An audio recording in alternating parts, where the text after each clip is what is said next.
Discussing transformation, the pros and cons to some of the changes that have occurred recently in the industry, and of course the fact that we're still seeing quite a big lag. Transaction, is it just a transaction when you purchase a home or sell a home? And of course, does the cultural aspect fall into place? Lindiwe, I'd like for you to respond. Of course, Musa came out with very strong comments regarding this, and of course give us an indication of what you've experienced hands-on. No, my experience is that it's an emotional buy like any other person. When you buy, it's yes, the professionalism is just one of the elements, but there should be a connection. There must be an understanding. Who else to understand what my needs are than a fellow black person? You know, so it is emotional. It's an emotional buy. The point is, even the residential, the moms and pops, the one person show, you also need that black estate agent who understands the bigger part of the market. So for me, it's very important. I think actually the view there, for me, the part that I would really agree with is that actually even the legislation supports certain elements of it. And NCA actually says a real estate has got the right, or a customer has got the right to ask for terms and conditions in the language of my choice. And that is really a relevant point to take, because as a first-time buyer, you have no idea what those legal documents entail. You don't understand what they mean. Half of them is written in Latin, and you have to sign all of those. And if you're buying it for the first time, and even for those people, those of us that have bought a number of houses that know what's in the document, you still are very confused. Yes, so you can imagine, so if you're buying it for the first time and you've got to sign an initial every single page. So I think the advantage of just being able, not necessarily about the cultural and emotional, the point is that I want to be able to understand what I've signed. And I think those are the elements that then should be coming in those kind of transactions in terms of, yes, let's assist in terms of making people, first-time buyers, understand what they're signing for.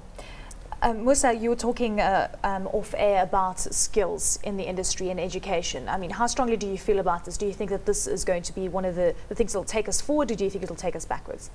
I think one has to take it from where the estate agents affairs board's coming. Every time there's a boom in the market, you get kind of husbands and wives and sales, second-hand salespeople, all of a sudden wanting to be estate agents. And that's really what, and that can lead to certain behaviors in the market which are not desirable. And that's what the EAB would like to address, and we encourage that. But in the context of transformation, all of a sudden, these rules hit the market when historically 20 years ago, the same estate agents who now are the big brands didn't have to have these NQF levels. We're not saying they're not required. So I think that's an additional barrier or hurdle that's been put in the path of so-called black. Yes, of course. Can I come in there? I agree partly with what Musa is saying, but I disagree with him, because this market is evolving. We're in an evolving market and an evolving economy. And therefore, I believe that in order to make sure, and I still come back to what I said, to make sure that this industry is recognized for what it is, property practitioners, okay? And therefore, we need within ourselves to look and say, how do we ensure that this industry is handled by people that know exactly what they're doing and what they're talking about? Rightly so, Musa points out that when the economy is okay, you find families rising up and each person wanting to be an estate agent. Tell me something, Elaine, would you like to belong to something like that? You obviously would like to aspire for something that has got rules and regulations, that's governed by certain educational levels. I also want to agree.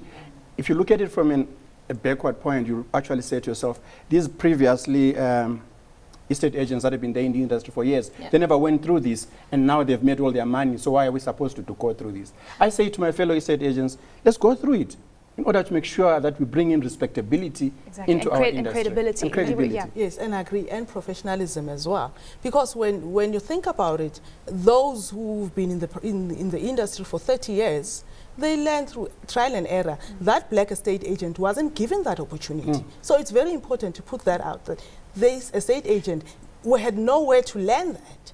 So if we're making sure that the standards are leveled, you But know, isn't this also very specific to South Africa as well, where experience 20 years ago was far more important than paperwork and qualifications? I think that has changed significantly anyway in South Africa. But also, can I put this in context? I mean, really, in terms of skill development, when we talk transformation, we do talk transformation in relation to the BEE framework. And within the BEE framework, there's 7 codes, of which skill development is one of the many others, including there's ownership, there's management control, there's procurement, there's enterprise development, there's CSI, there's employment equity. So it's only one. And to ensure that transformation happens, we need to interact with all the codes. We've run out of time, but very quickly, I mean, we're looking at an industry that needs to be transformed. We're 2010, at the end of 2010. When is it going to happen? Who's going to take this one?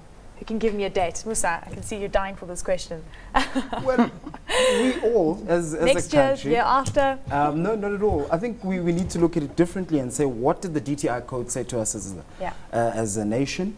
We set out our aspirations that over 10 years, we would achieve the minimum targets that are in the DTI code. So in our property charter, we've said in 5 years, we would like 37% of all, starting next year, all estate agents to be black as defined by the DTI codes. It is at that point, because we want to believe and we're quite sure that industry, having signed the property charter, have agreed to these targets. Well, that said, in 6 months' time, we're going to check on you to make sure that you have made headway. Thank you very much to all of you, Musa, Portia, Leo and Lindiwe. Much appreciated for your time today.